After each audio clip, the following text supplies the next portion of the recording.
Hello, today we will be interviewing Miss Carmen Brown, who is an elementary teacher. She's been teaching in this school for about 30 years now, and she was actually my teacher when I was in 5th grade. She was born in Cuba, and she had to leave the country for political issues.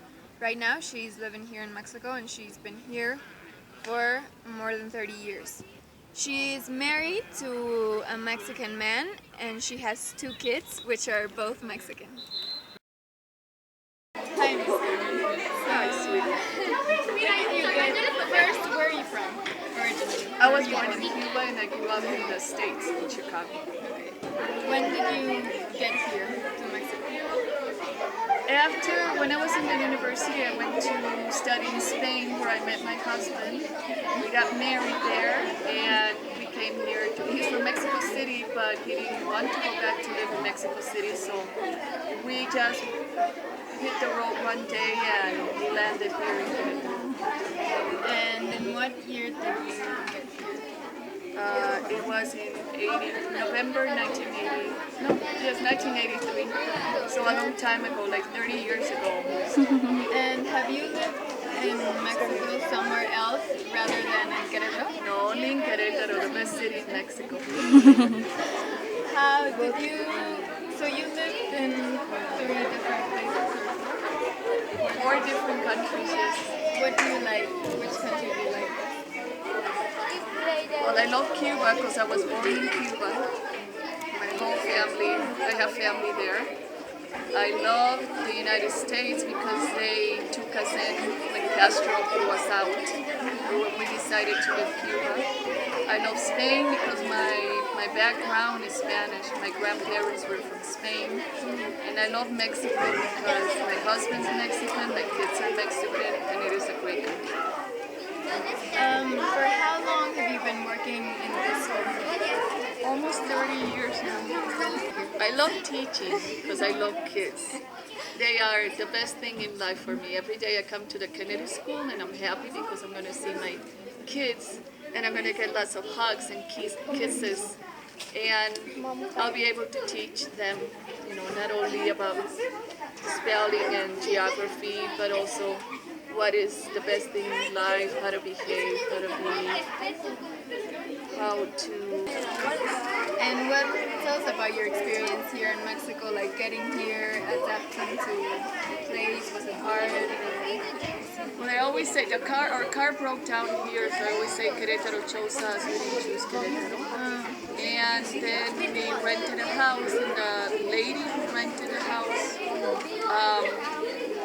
was one of the, she was in the PTA, and they needed a teacher, a 3rd grade teacher, and they hired me on the spot. So I also think the Kennedy School chose me. And I taught from 2nd grade to 6th grade. And I love it, because I love kids. And from what you remember from Cuba, are the cultures similar or very different? And how hard or easy was it to adapt to our culture? The food, for example, the culture is similar because our background is Spanish, although in Cuba there were only Spanish people. The Spaniards killed every native that lived there, so it was only Spanish. But the ideals and the values were the same, or are the same. I love Mexican food. It wasn't hard for me to eat chile. It's incredible. I love it. You don't have... In Cuba, no, you don't eat any.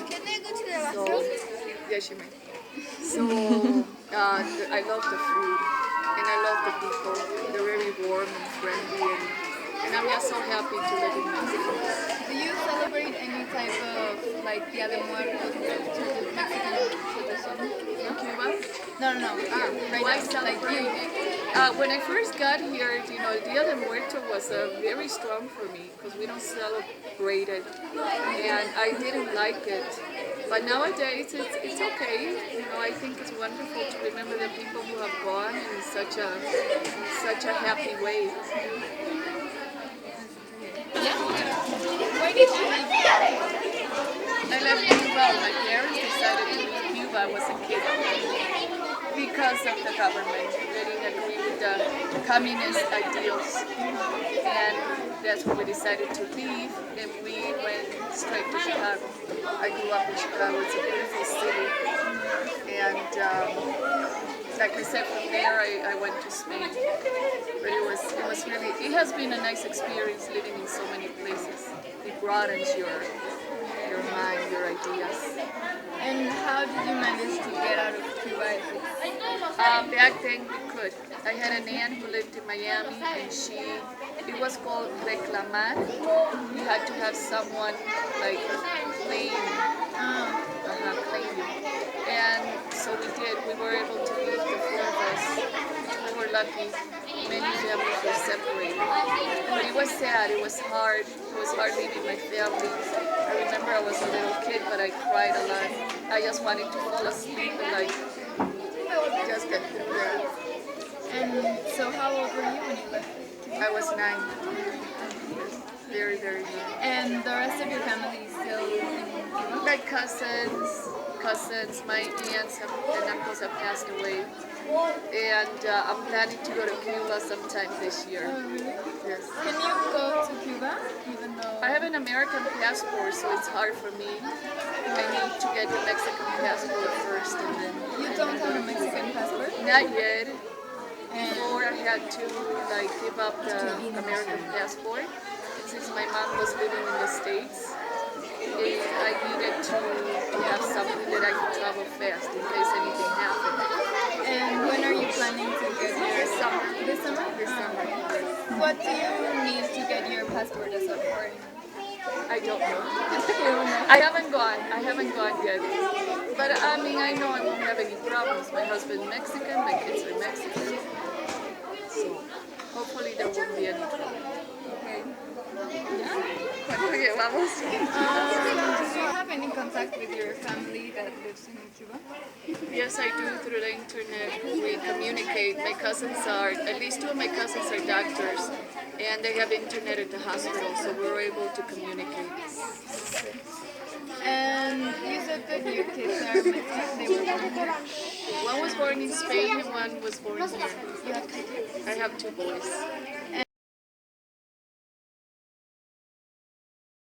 Passport, how do you I have a document, it's called FM2, and it took quite a long time to get it. Before they didn't have any offices here in Querétaro, we had to go to Mexico City every year. And every year we had to go, and if we missed one little thing, we had to return to Querétaro, get the paper, and go back. So now that migration is here, immigration is quite easier. And what did you need? What were the requirements for you to get that?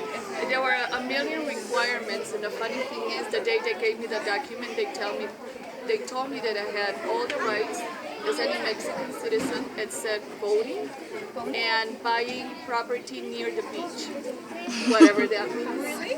Yes. So currently you can't buy property. I can't.